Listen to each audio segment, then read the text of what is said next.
সম্প্রতি একটি বিতর্কিত বক্তব্যে বাংলাদেশ ভাগের ইঙ্গিত দেওয়া হলে দেশজুড়ে চরম প্রতিক্রিয়া শুরু হয়।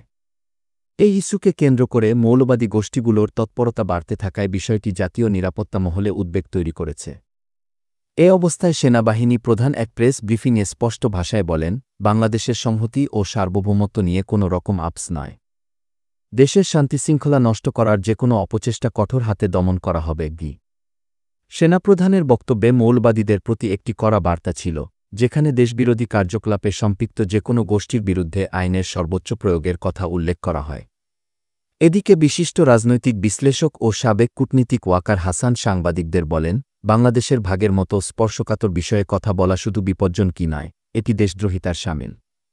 যারা এই ধরনের বক্তব্য দিচ্ছে তারা দেশের ঐক্য ও স্থিতিশীলতা ধ্বংস করতে চায়। জনগণকে সচেতন হতে হবে। ওয়াকার আরও জানান, এই ধরনের প্রচার চালিয়ে সমাজে বিভ্রান্তি ছড়ানো হলে আন্তর্জাতিক অঙ্গনেও বাংলাদেশের ভাবমূর্তি ক্ষতিগ্রস্ত হতে পারে। সরকারের উচ্চ পর্যায়ে ইতোমধ্যে এই বিষয়ে নজরদারি জোরদার করা হয়েছে এবং গোয়েন্দা সংস্থাগুলোকে সার্বক্ষণিক সতর্ক থাকার নির্দেশ দেওয়া হয়েছে।